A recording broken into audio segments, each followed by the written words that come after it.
Bonjour à tous, on se retrouve pour ce dernier épisode de l'Iran qui, malgré la pression à cause des visas et des tensions qui montent en Iran par rapport à la Palestine, nous aurons quand même laissé découvrir encore quelques derniers beaux endroits. Mais au bout d'un moment, avec la fatigue qui s'accumule, on va finir par avoir un petit souci.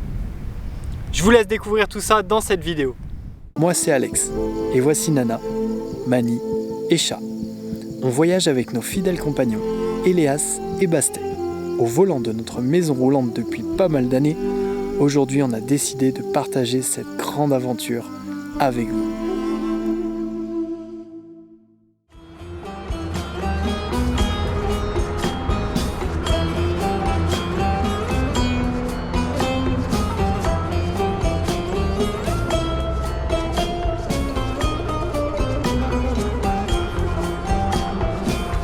Notre prochaine halte sera dans le désert de Varzaneh. C'est un immense désert de dunes de sable, mais on ne pourra pas s'approcher avec le camion.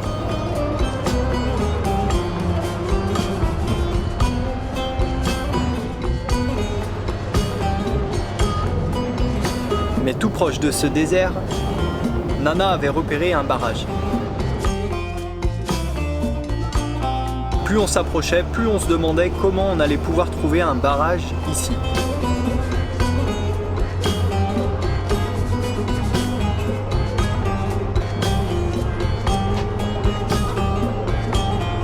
Mais en effet, il y avait bien un petit barrage. La qualité de l'eau laissait vraiment à désirer et on ne risquait même pas d'y tremper les doigts de pied. Parce qu'en plus de pas être très propre, elle était très salée.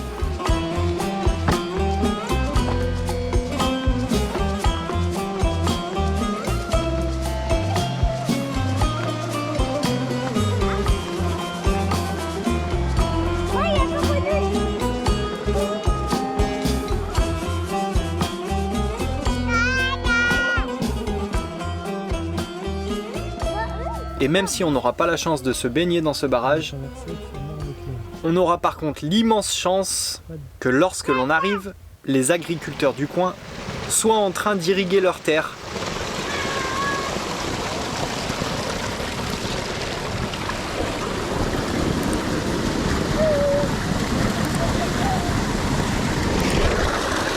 Il y avait donc une grosse conduite d'eau de source qui coulait dans un bassin, ce qui nous a permis de pouvoir nous rafraîchir et nous laver, faut se l'avouer. Faut donner une main, c'est dangereux. Pendant que les cultures des alentours étaient irriguées, et on n'est pas les seuls à faire ça, les agriculteurs aussi profitent des moments d'irrigation pour aller faire trempette dans le bassin.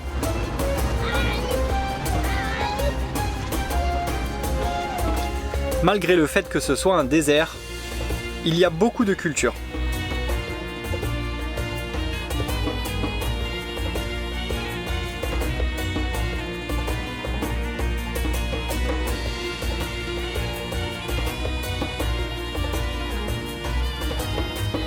Les agriculteurs utilisent des moteurs de camions alimentés par de grosses citernes de gasoil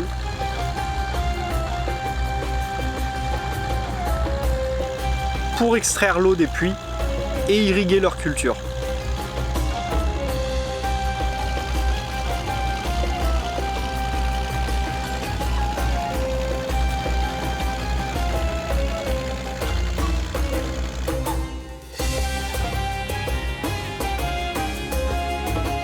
Et la majeure partie des cultures ici était du coton.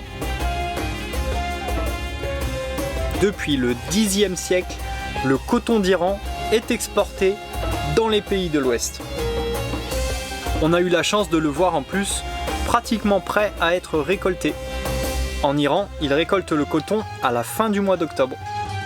La qualité du coton est jugée par rapport à sa blancheur et à sa légèreté. Plus il sera léger, moins il comportera d'impuretés.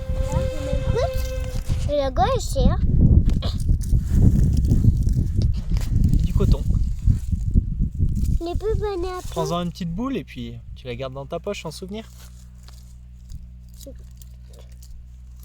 Voilà, c'est bon, ça suffit. C'est bon, ça suffit. Mets dans ta poche, en souvenir. C'est du coton. C'est avec ça qu'on fait des habits. D'accord. C'est des grandes cultures de coton. Enfin, des grandes. C'est des cultures de coton. Il fait comme ça. Ouais, ça fait une fleur, après ça fait un fruit, et puis à l'intérieur, après il y a le coton. D'accord. Ouais, c'est beau, hein? C'est vrai que ces derniers temps, on est beaucoup dans les villes. Et dès qu'on est dans la nature, ça nous fait du bien de pouvoir faire un petit bivouac.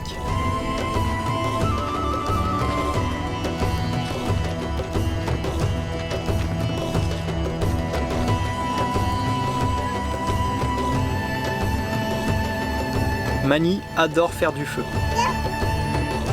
Et Chat commence déjà à apprendre doucement.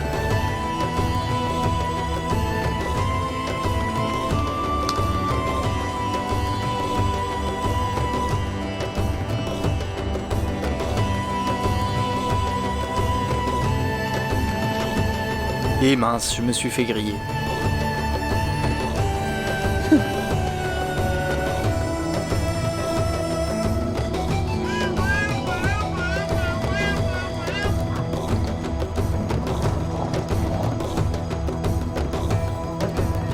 On finira notre soirée dehors, sur notre tapis, à regarder les étoiles. Le ciel était magnifique. Wow, génial. Le lendemain matin, tout est calme. On se fait réveiller par les oiseaux qui viennent marcher sur le toit du camion.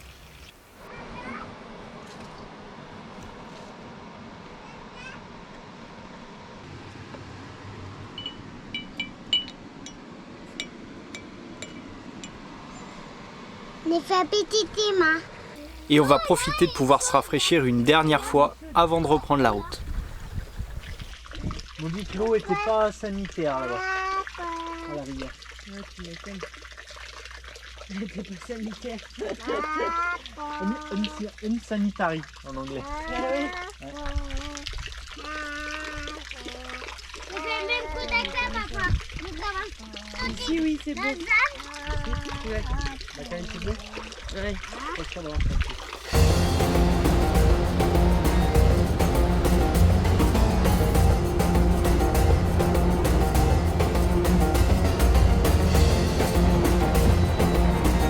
Le camion commence à avoir très chaud.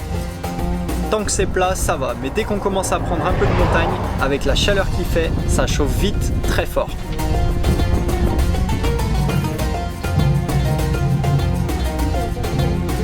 Alors on retire la calandre à l'avant, pour aérer un peu plus le radiateur.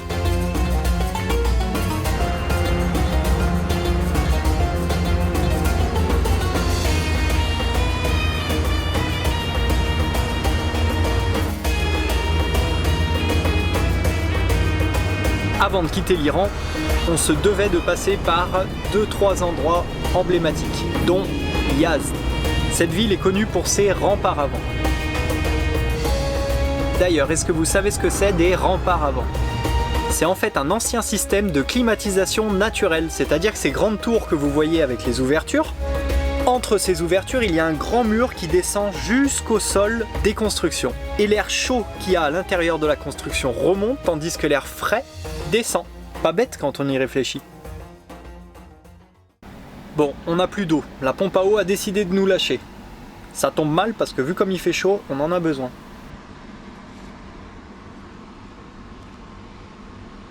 Après un contrôle de tous les joints, je finis par me rendre compte que la membrane s'est percée.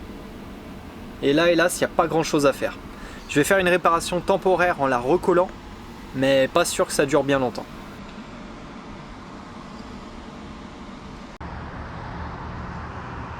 Puis il commence à y avoir beaucoup de ferraille de cassées sur le camion et je n'ai plus d'oxygène pour ressouder. Normalement mes bouteilles sont consignées, mais ici il n'y a pas d'entreprise Linde. Je vais donc trouver une industrie de production d'oxygène et aller directement là-bas pour les recharger. Ça n'a pas été facile de trouver un raccord adéquat, mais après plusieurs heures à chercher une solution, ma bouteille d'oxygène est enfin remplie gratuitement. Et pendant que je répare la pompe et fais l'entretien du camion, Nana et les petits vont aller visiter la ville.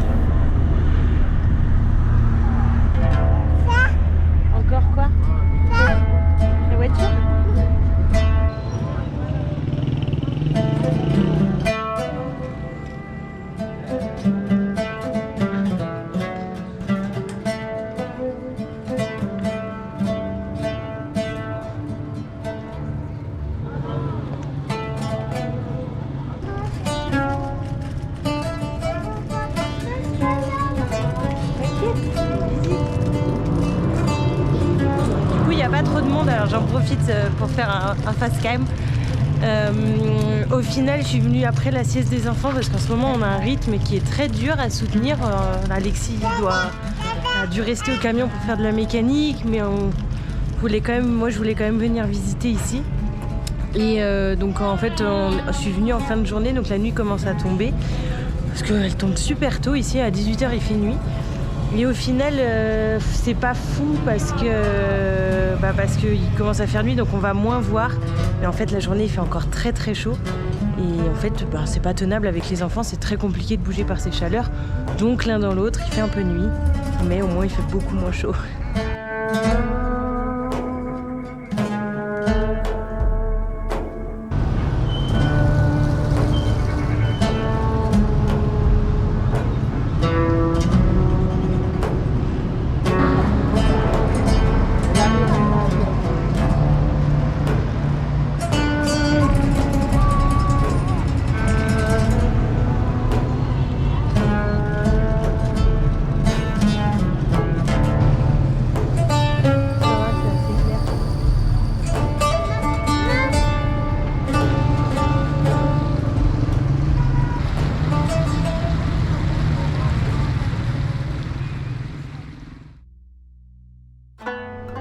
Après cet arrêt, surtout technique il faut se l'avouer, à Yazd, on se met en direction du berceau de la Mésopotamie. La route est très très longue et ça commence à être difficile pour les petits. Ils restent donc à l'arrière avec Nana pour pouvoir être un peu plus tranquilles.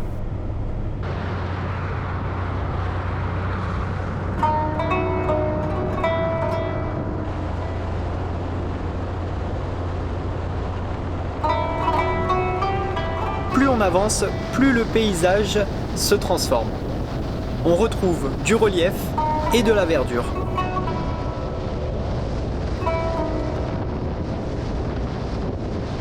Même si l'eau ne coule pas à cette période, c'est un endroit qui reste quand même très humide et adapté aux cultures.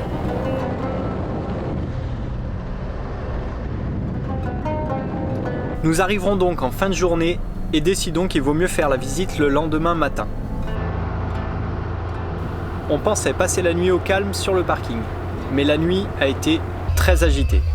Je crois que c'est la première fois qu'il y a autant de bruit autour de nous en Iran.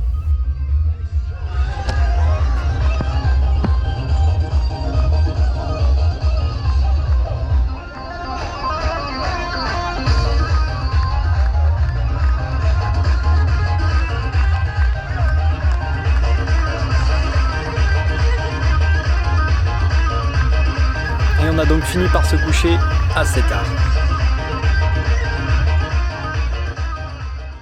Le lendemain matin, on part faire la visite. Et on est un peu déçu par le comportement des jeunes qui viennent faire la fête. Tout reste sur place. Ils ne jettent rien à la poubelle. Ce n'est plus tellement une surprise pour nous, hélas, depuis qu'on a quitté l'Europe.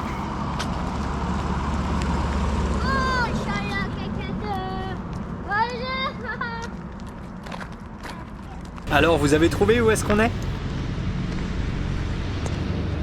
Persépolis, le grand berceau de l'histoire.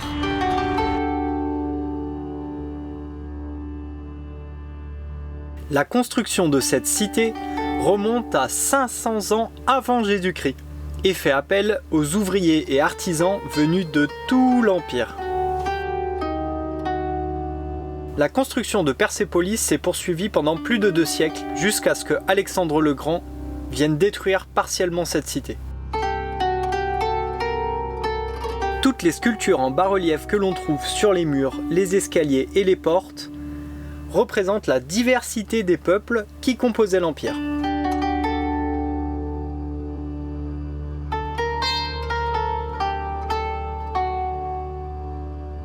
Persépolis était en partie dédiée à la réception par le roi de toutes les offrandes offertes par les pays occupés par l'Empire.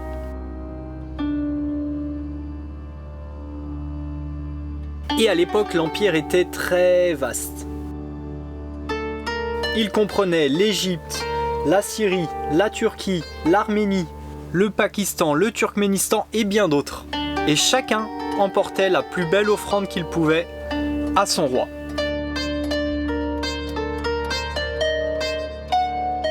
Ici se trouvait la porte de toutes les nations. C'est par ici que rentraient tous les pèlerins. Le palais des 40 colonnes, le palais des 100 colonnes,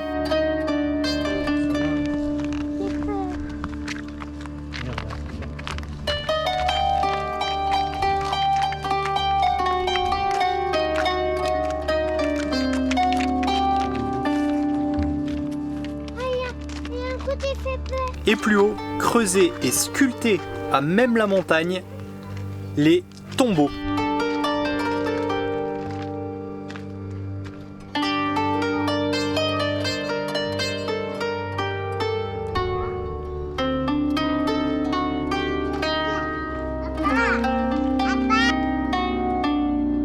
Un site historique et magnifique qui retrace l'histoire de la puissance de l'Empire perse. Notre dernière halte sera dans la ville de Chiraz. Et après ces milliers de kilomètres parcourus en Iran, on commence vraiment à être fatigué. 1 mois et demi pour faire le parcours qu'on a fait, c'était juste inimaginable pour nous, qui avons l'habitude de nous déplacer assez doucement. Mais le parcours qu'on s'est donné ne nous laisse qu'un petit créneau de temps pour pouvoir profiter du sud de la péninsule arabique jusqu'à Oman. Parce que lors de notre visite à Téhéran, il fait encore plus de 40 degrés en Irak. Et c'est sur notre route. Donc ça nous laisse que quelques mois pour arriver à descendre jusqu'au sultanat d'Oman. Et avec la fatigue, ce qui devait arriver finit par arriver sur ce parking de Chiraz. Lors d'une manœuvre, le porte-à-faux a éventré le capot d'une 406. Plus exactement le petit treuil manuel que j'ai à l'arrière, donc à peu de choses près, ça ne touchait pas, mais ça a touché. Le capot de la 406 était donc ouverte comme une boîte de conserve et j'étais pas très fier parce que en 6 ans, c'est quand même la première fois que je touche un véhicule. Alors ok, c'était un véhicule stationné, mais même, j'ai quand même pris un coup au moral. Le propriétaire est donc arrivé 1 heure après, quelque chose comme ça, la police aussi. Il voulait pas entendre qu'on avait une assurance, il voulait de l'argent en liquide tout de suite. Donc on n'a rien lâché, ça a été très long. Il voulait absolument l'équivalent de 50 $ ou quelque chose comme ça, mais même 50 € pour nous sur le budget un peu ric-rac qu'on a, bah on va pas le sortir, surtout qu'on paye une assurance en fait pour ne pas sortir de l'argent comme ça. Et ça a donc été très long, on s'est vite retrouvé à une dizaine de personnes autour qui n'avaient rien à voir mais qui intervenaient quand même dans la situation. C'était donc assez lourd à gérer et à vivre. Mais on n'a rien lâché et on a fini par avoir rendez-vous le lendemain matin dans la compagnie d'assurance qui était à quelques kilomètres, à 7h du matin. Voilà. On s'y est pointé à l'heure précise. J'avais demandé l'adresse au policier qui me l'a rentré sur Google Maps et on l'a donc enregistré. Quand on s'est pointé là-bas, donc j'ai été accompagné de Saïd que je remercie énormément parce qu'il m'a bien aidé sur les échanges et le fait de ne pas être seul pour gérer ces situations, c'était top. Donc on y allait en moto et une fois arrivé sur place, personne n'est venu. On a attendu une demi-heure, toujours personne, et on a fini par apprendre qu'on n'était pas au bon endroit. Donc on y allait en moto, on a été accompagné par un monsieur qui est sorti de nulle part, qui était là juste pour nous, comme on aime bien le dire, et qui nous a accompagnés jusqu'à la bonne compagnie d'assurance et qui nous a fait toutes les démarches. C'était quelqu'un de très important, il avait une plaque d'une autre couleur, apparemment c'est les plaques des personnes qui font partie du gouvernement islamique. Donc c'était quelqu'un qui était très puissant, qui nous a fait passer devant tout le monde parce qu'il y avait énormément de monde et qu'on aurait même pas pu régler ça dans la journée. Il faut savoir que en Iran, il y a une expertise pour chaque accident, c'est-à-dire que les concernés d'un accident sont obligés d'emmener le véhicule sur place à la compagnie d'assurance pour faire expertiser leur véhicule. Il y a un expert sur place et ils passent les uns après les autres pour expertiser les dégâts. Ça marche pas du tout comme chez nous en France. C'est pour ça qu'ils essayent de ne pas avoir trop recours aux assurances parce qu'ils savent que c'est une perte de temps énorme. Et une fois tout réglé, ils m'ont demandé d'amener le camion sur place. Chose que j'ai essayé de refuser poliment en disant qu'il fallait que je traverse toute la ville, qu'il y avait énormément de monde, qu'on était très fatigué, que de toute façon le camion risquait de ne même pas passer sur place pour se faire expertiser, il n'y avait pas de place pour se garer autour. Bref, on a insisté comme on a pu pour vraiment essayer de se dégager de cette situation. on a réussi et encore une fois grâce à ce monsieur qui nous a aidés et qui avait cette force de persuasion, ils ont réussi à nous débloquer un expert qui est venu jusqu'au camion pour expertiser les dégâts, pour vérifier que c'était pas en fait factice, qu'il y avait bien la trace sur le camion, qu'on avait ouvert son capot. C'était dans ce but là. Donc on a refait toute la route en le suivant avec la moto, il a fini par venir sur place et à nous dire que c'était bon, qu'il avait ses preuves et qu'on n'aurait rien à payer. Ouf, merci. Suite à ça, on est quand même allé faire un tour dans la ville pour découvrir son bazar.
Et avant de reprendre la route en direction de l'Irak, on a quand même voulu s'arrêter à la Mosquée Rose, cette fameuse mosquée située dans Shiraz.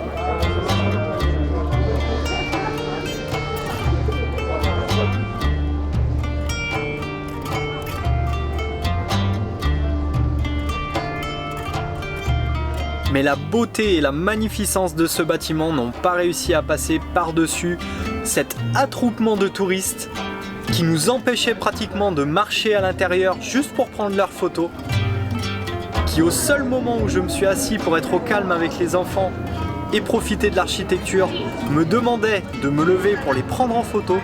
On a vraiment eu du mal avec ça et on a donc repris la route. Exténué par ce périple et déterminé à faire les 900 derniers kilomètres pour sortir du pays.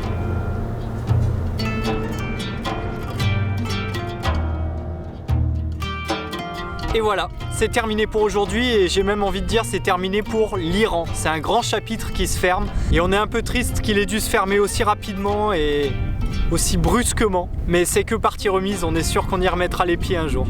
Dans la prochaine vidéo, on va traverser l'Irak assez rapidement puisque c'est un pays qui est également concerné par les tensions avec la Palestine pour basculer dans une ville assez méconnue mais assez impressionnante aussi qui est le Koweït. Sur ce, je vous souhaite à tous une bonne semaine, prenez bien soin de vous et à dimanche prochain. Merci pour tout.